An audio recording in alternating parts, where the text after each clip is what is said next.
Well, hi everyone, welcome to City Daily. My name is Ash, and just like to spend a few minutes talking to you about some things which hopefully will encourage you to know Jesus better and to love him more.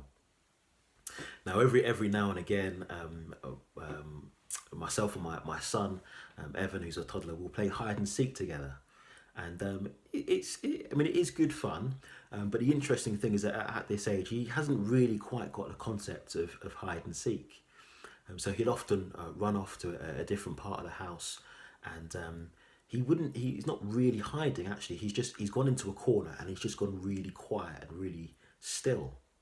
Now, in his mind, that's what it is to play hide and seek. As long as you are still, you won't be seen, you won't be recognized. And we kind of play along with the game, even though it's clear. I can clearly see where he is. I'll often look in various places. Is he under the sofa? No. Is he behind a bookcase? No. Is he on the table? No. He's actually the same place he always is, in that same corner over there. And then I say, I found you, and it's all good fun. In the end, then we do that again and again and again and again. So in this case, he's clearly seen, he's clearly visible, but I've got to pretend that I can't really see him. That it's a bit of a challenge. Well, the interesting thing is oftentimes I think we can often feel something similar about Jesus. We can often feel like, we talk about Jesus a lot. We kind of talk about him as a real person who's actively involved in life. Can we always see him? Are we kind of making it up? Is it a bit of a flip of the way that Evan and I play hide and seek? Is it like he's not really there, but we talk about him as though he is there? And if there is a Jesus, well, where actually is he? What is he actually doing right now? And I think those are really important questions.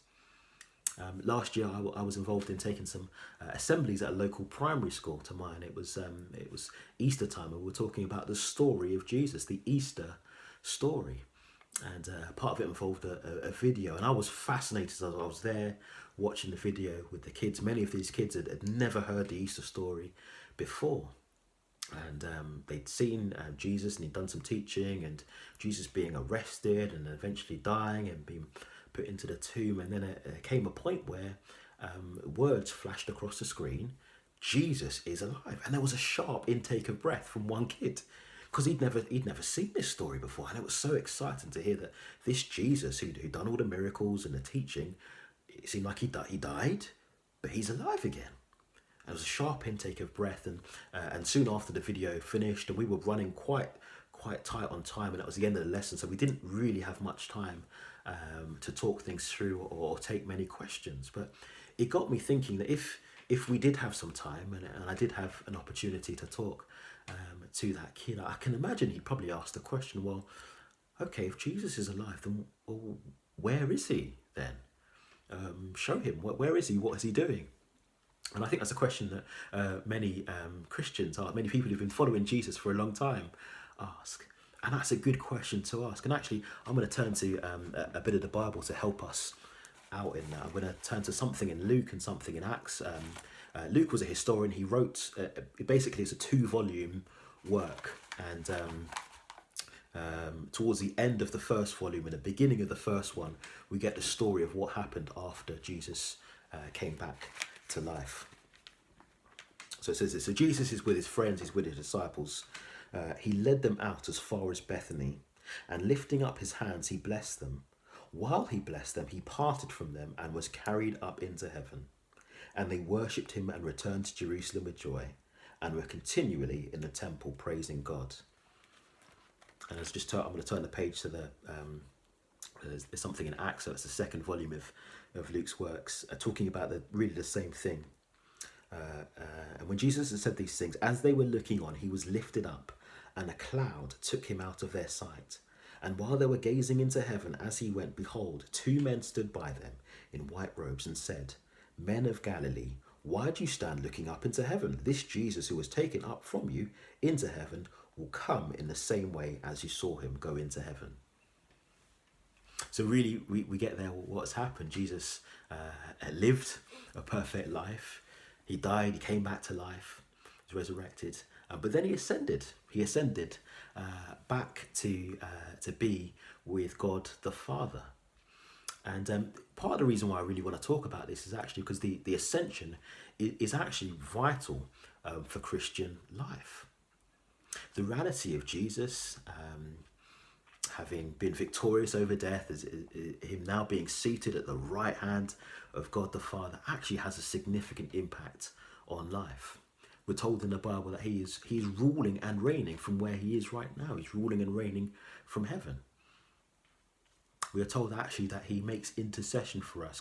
Jesus talks to God the Father on our behalf. He essentially prays for us. Our prayers can come to God the Father through Jesus. As Jesus has spilt his blood, he spilt his blood on our behalf. He died on our behalf. He has purchased us. He has dealt with our sins, and therefore he now represents us to God the Father as both being fully man and fully God. So the reality of Jesus being ascended on high means that we as humanity have a representative before God the Father, someone who represents our interests, someone who knows us, who loves us, who cares for us, someone who has experienced human life, someone who has slept, someone who has ate, someone who has walked and talked, is now in heaven with God the Father and is now making intercession for us. And that's got to be a tremendous encouragement for life. I think particularly as we all go through struggles and difficulties, and we often feel like life can be a struggle and a strain. Well, the reality is Jesus, our King, is currently reigning. Jesus, our King, is currently in charge. Jesus, our King, is currently in control. And as the passage said, is in the same way that he went up, he will come down again. And there will come a day actually where his perfect rule and his perfect reign actually will be perfectly seen in the earth.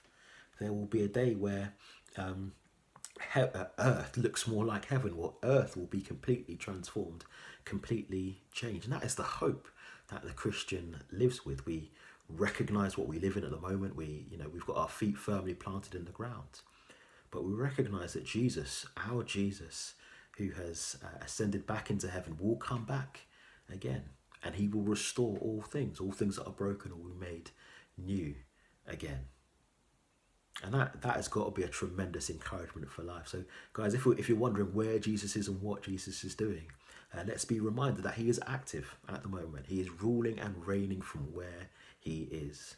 And there will come a time when we will see him face to face on this earth. Let's look forward to that day together. See you soon.